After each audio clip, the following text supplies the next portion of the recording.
April 16th, 1945. The largest military offensive in the history of the Eastern Front is launched. 2.5 million Soviet soldiers, 6,300 tanks, 7,000 aircraft, all of them aimed at one thing, Berlin. And standing in the way, along the Oder River, 70 kilometers east of the German capital, is one army, the German Ninth Army. 80,000 men, 79 tanks, fewer than 1,000 artillery pieces. That is all that is left. General Theodor Buss is commanding them. And in the next 15 days, he will either bury every single one of those men in a pine forest in eastern Germany, or he will make the most audacious decision of the entire war. He is going to disobey Hitler, directly, completely, to save as many lives as he can. This is the story of the Halbe Pocket, the most savage, most forgotten battle of the final days of World War II. A week of hell inside 24 square kilometers of forest, lake, and sand. 80,000 men trapped, 40,000 of them dead before it ends. And a general who chose his soldiers over his Führer. If you value documented, deep-cut military history like this, subscribe right now. It is the best way to support this work and make sure more stories like this one reach the people who need to hear them. Also, drop a comment below and tell us what city you are watching from. This script is fully researched and factual. The primary sources here are Tony Letizier's Slaughter at Halbe, published by the History Press in 2005, which is the definitive operational account drawing on veteran testimonies and Soviet archival records. Not a general history book, but the ground-level breakdown of each breakout attempt, hour by hour. And the German War Graves Commission, the Volksbund Deutsche Kriegsgrabervorsorge, whose ongoing burial work at Halbe Forest Cemetery, documented through their own field reports updated through 2023, tells you exactly what was left in those woods when the shooting stopped. Now back to the information. April 16th, Zhukov attacks the Silo Heights. This is the natural ridge above the Oder floodplain, 40 meters of elevation. Soviet engineers spend the night flooding the valley below with searchlights to blind the German defenders. It does not work the way they planned. The searchlights bounce off the low mist and blind the Soviet attackers instead.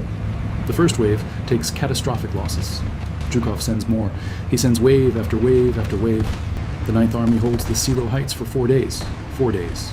Against Zhukov's first Belarusian front, which outnumbers them by more than 10 to 1 in tanks alone.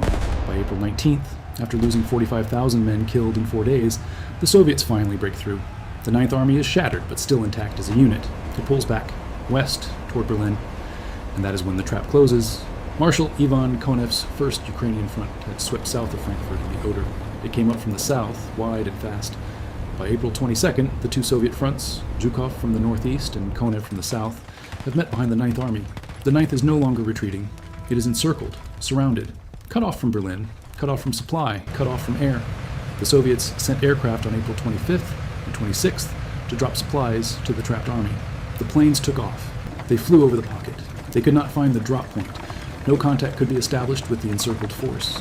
The supplies never arrived. 80,000 men, with whatever ammunition they still carried after weeks of fighting, are now on their own in a region of swamp, pine forest, and lakes south of the village of Halbe. The pocket itself is roughly 15 miles wide and 8 miles deep. That is not very big. Now put 80,000 soldiers in it, plus somewhere between 150,000 and 200,000 civilians who have been caught in the collapse. Whole families. Mothers with children on carts, old men, teenagers conscripted in the last weeks of the war because Hitler had started pulling boys from the Hitler Youth and the Reich Labor Service into uniform. Some of these kids are 15 years old, some are 16. They are carrying rifles they have barely trained with, and now they are trapped in a pine forest with Katyusha rockets falling on them. Inside the pocket, conditions fall apart fast. Food runs out, medical supplies run out. The Spreewald, the forest and wetland region surrounding them slows every movement. Lakes block direct routes. Sandy soil means tank treads lose traction. The 14 Tiger II heavy tanks of the 502nd SS Heavy Panzer Battalion, the most powerful weapons Busse has, cannot maneuver effectively. They are roadbound, and Soviet artillery knows exactly where the roads are. Hitler's orders, delivered from the Führer bunker in Berlin, are unambiguous. The Ninth Army is to fight west, link up with General Walter Wenck's 12th Army, then both armies will turn north together and punch a corridor into Berlin to relieve the capital.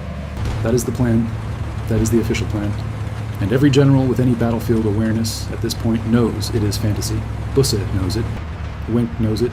General Gotthard Heinrizi, commanding Army Group Vistula, knows it. The only person who believes it is Hitler. Shortly after midnight on April 25th, Hitler does something almost by accident. He gives Busse authority to decide for himself the best direction of attack. He means this as permission to link up with Wenck and then march on Berlin. What Busse and Wenck hear is something else entirely. They agree privately. They will link up, yes, but they will not turn north toward Berlin. They will turn west toward the Elbe, toward the Americans. Because if they fall into Soviet hands, they know what happens. Every soldier on the Eastern Front knows what happened in East Prussia. Every man here has heard what Soviet troops did to German civilians as they crossed into the Reich. The fear is not abstract. It is the most powerful motivating force in that pocket. Move west or die in a Soviet camp. The Breakout plan puts the Tiger II tanks of the 502nd SS Heavy Panzer Battalion at the front. They are to act as the spearhead. Behind them, the Panzer Grenadier Division Kormark. Busse describes the movement to Wenck in a phrase that survivors remember decades later. The Ninth Army will advance like a caterpillar. Forward elements secure ground. Rear elements follow. The problem is the 80 kilometers of open space between the pocket and where Wenck's nearest units are positioned near Bielitz. The first attempt fails. April 25th and 26th. German forces push toward Baruth and south from Topitz. Soviet lines hold. Some small groups slip through in the darkness, but there is no mass breakout. Konev reacts. He pulls in reinforcements along the flanks. He brings up more Katyusha rocket batteries. The Katyusha, the Soviet multiple rocket launcher, fires salvos of rockets that saturate entire grid squares. In a forest, this means trees shatter into wooden shrapnel. Men are killed not just by the rockets, but by fragments of the pines they are sheltering behind. April 27th, second attempt. 2 axes, south from Halbe toward Baruth and north from Tupitz. It fails again. The groups get through, but discipline is fraying. There are now 2 chains of command in the pocket, and they do not always agree. Waffen-SS units have their own command structures. Wehrmacht units have theirs. In at least one documented case, a Waffen-SS detachment occupies the village of Halbe itself and declares they will hold it indefinitely, blocking the withdrawal routes and complicating Busse's movement entirely. They are eventually brought into line, but the delay costs men. Blood, mud, smoke, screaming. April 28th, the 9th Army Conference at 1500 hours. Contact has been lost with the 5th Corps and the 5th SS Mountain Corps entirely. The command structure is fragmenting. The only conclusion the conference reaches is that the breakout must go through Halbe. There is no other option, and Soviet commanders know it too. Konev knows where the pressure is going to come. He reinforces accordingly. What happens next is not a military maneuver. It is a human flood. The night of April 28th, Busse puts everything into it. The 502nd SS Heavy Panzer Battalion's Tiger IIs split into 2 wedges and crash through the Soviet lines in darkness.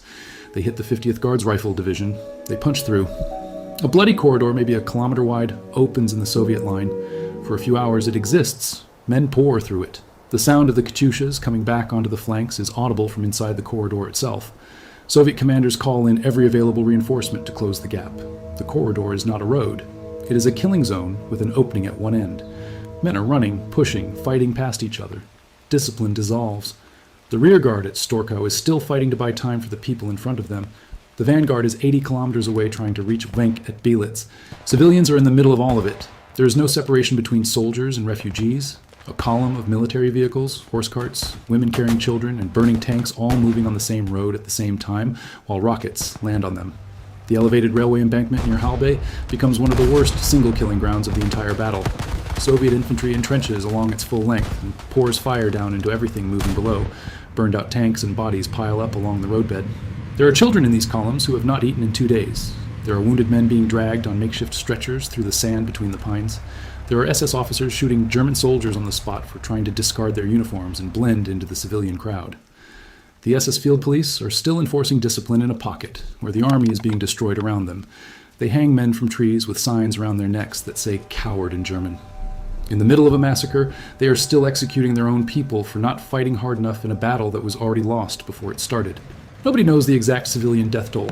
British military historian Anthony Beevor, in his 2002 book Berlin the Downfall, estimates the civilian deaths could have been as high as 10,000. The German War Graves Commission's own records, updated through their 2023 maintenance reports from the Halbe Forest Cemetery, confirm that the graves there include not just soldiers but civilians, Soviet forced laborers, and victims from the Ketchendorf Soviet internment camp. 10,000 graves in that cemetery are marked simply as unknown. 10,000 people buried in that forest with no name, no unit, no family ever told. April 29th and 30th. The breakout continues. By now the pocket has been split. Konev's strategy, which he planned from the beginning, is working. Instead of trying to hold one massive line against 80,000 people, he routes them into corridors, isolates segments, and destroys each piece separately. A French military analyst later describes this as channeling. You do not block the flood. You direct it into killing grounds and let the terrain do the work. Buss's forces are hit again west of Luckenwalde. Surrounded again, 10 kilometers from where Wenck's nearest troops are positioned. 10 kilometers. The 4th Guards tank army closes in. More men die. May 1st. The Battle of the Pocket itself ends. 40,000 Germans killed in 7 days. 60,000 taken prisoner by Soviet forces. The Red Army's own figures claim 120,000 prisoners, a number that some historians consider exaggerated and others accept. The math tells you everything. 80,000 men enter the pocket. The numbers never fully add up because the civilians cannot be counted. Nobody registered them. Nobody counted them going in. Wenck's 12th Army is itself an improvised force. It had been assembled from replacement battalions, Hitler Youth units, and training divisions. Roughly 200,000 men total, but drastically short on heavy equipment. It had originally been positioned facing the Americans on the Elbe and Mulde rivers. On April 22nd, Wilhelm Keitel and Alfred Jodl, senior Wehrmacht command staff, proposed the plan to Hitler that turns Wenck completely around. Wenck's army faces west. The order is, turn around, face east, relieve Berlin. Wenck knows this is impossible. He tells his subordinates privately that they are not going to Berlin. They are going to pick up the 9th Army's survivors. Has kept his side of the agreement. He has pushed his 12th Army east as far as he can. He holds a corridor. The remnants of the 9th Army, along with thousands of civilians, stream westward. Wenck's men call them ghosts. They are not soldiers anymore. They are people in torn uniforms walking west, some in groups, some alone, some carrying wounded on their backs. Wenck holds the corridor open for days longer than anyone expects him to. He takes the 9th Army's survivors into his own lines, and then the combined force continues moving west, always west.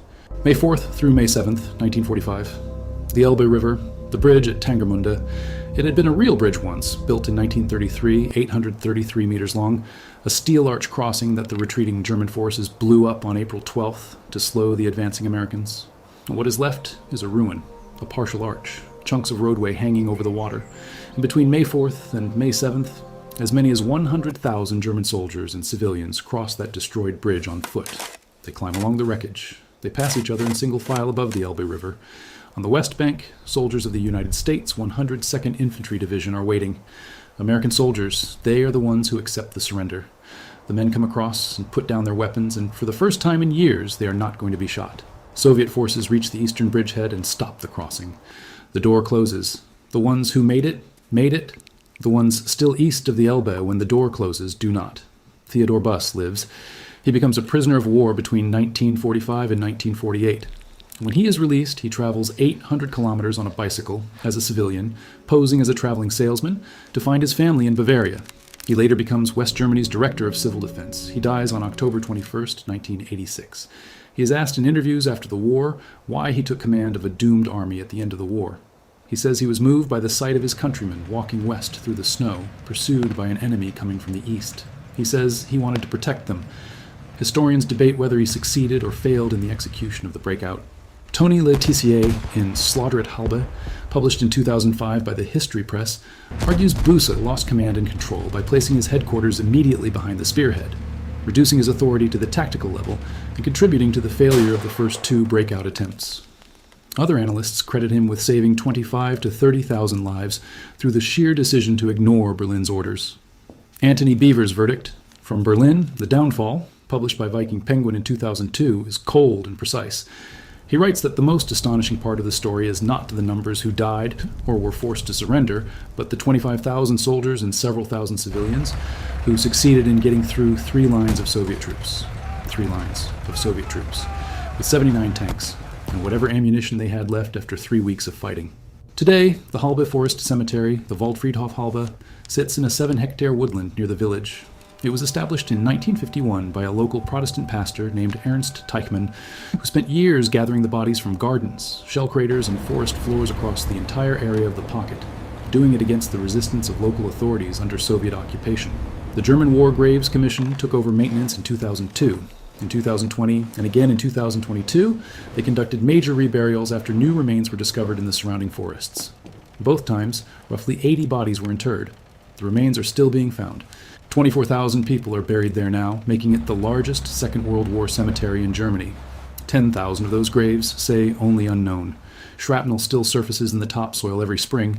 Tanks rust where they stopped in April 1945.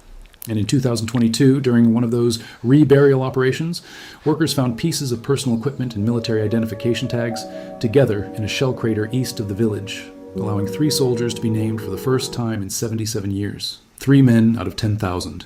The forest keeps the rest of them.